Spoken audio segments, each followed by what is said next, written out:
Ako nga pala si Kuya Mike, isang OFW dito sa Middle East. Kasama ko rin dito ang aking pamilya. Mahilig ako mag-isip ng iba't ibang pamamaraan para makapagtanim kami dito sa rooftop. Kahapon ay namitas tayo ng mga gulay dito sa rooftop na iniluto natin para maging ulam na pinakbit. Ngayon ay ipapasyal ko naman kayo sa ating kalamansi plantation dito sa rooftop. Tara!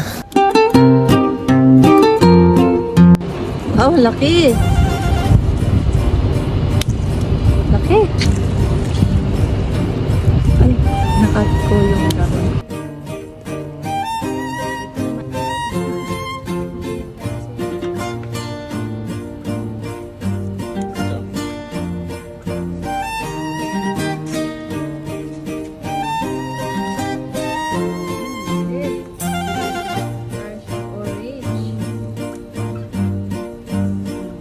Laki.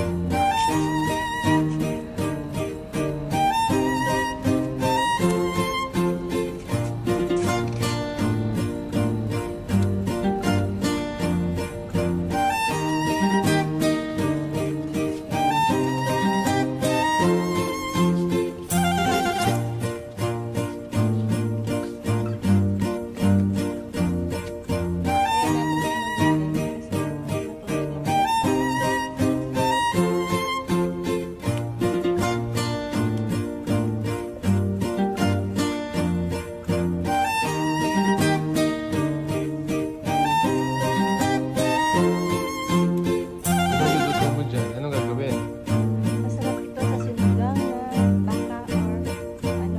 Ah, Yung na manok na lang. at ano.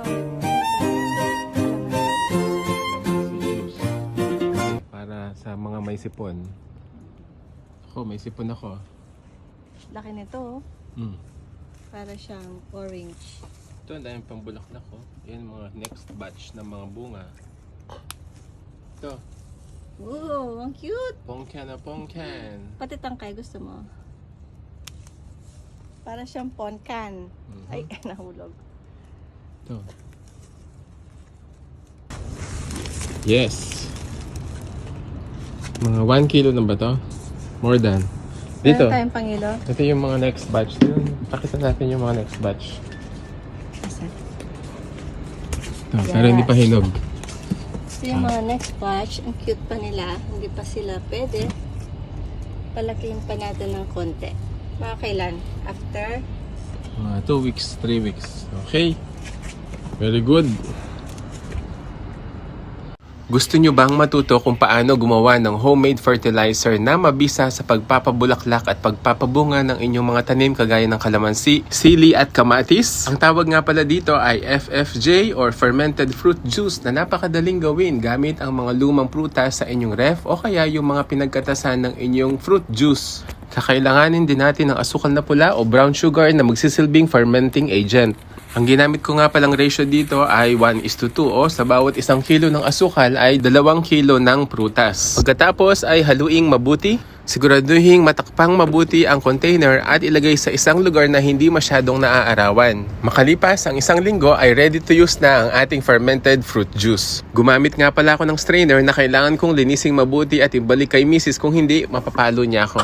Pwede rin po kayong gumamit ng tela para ma-extract ang katas nito. Ayun, ready na ang ating mabisa at matipid na foliar spray fertilizer na super effective sa pagpapabulaklak at pagpapabunga ng inyong mga tanim. Hinaluan ko nga rin pala ito ng katas ng red tea na ininom ko kaninang umaga dahil ang katas ng red tea ay nakakatulong sa pagpapanatili ng mga bulaklak para hindi ito malaglag. Atin itong i-spray sa mga dahon at mas mainam nga na gawin ito sa hapon na hindi masyadong matindi ang sikat ng araw. At pwede nyo po itong i-apply every week. Ayan, sa mga susunod na araw ay gagawa tayo ng kalamansi juice o kaya pwede rin itong pangsigang. Yun po, sana ay na-encourage kayo ng maikling video na to. At kung nakaabot kayo sa part na to, pwede nyo po bang i-comment kung taga saan kayo para naman malaman natin kung hanggang saan nakaabot ang video na to. At kung nagustuhan nyo po ito, pwede nyo po bang paki-like at paki-share na rin. Yun po, God bless and happy gardening. Follow us for more!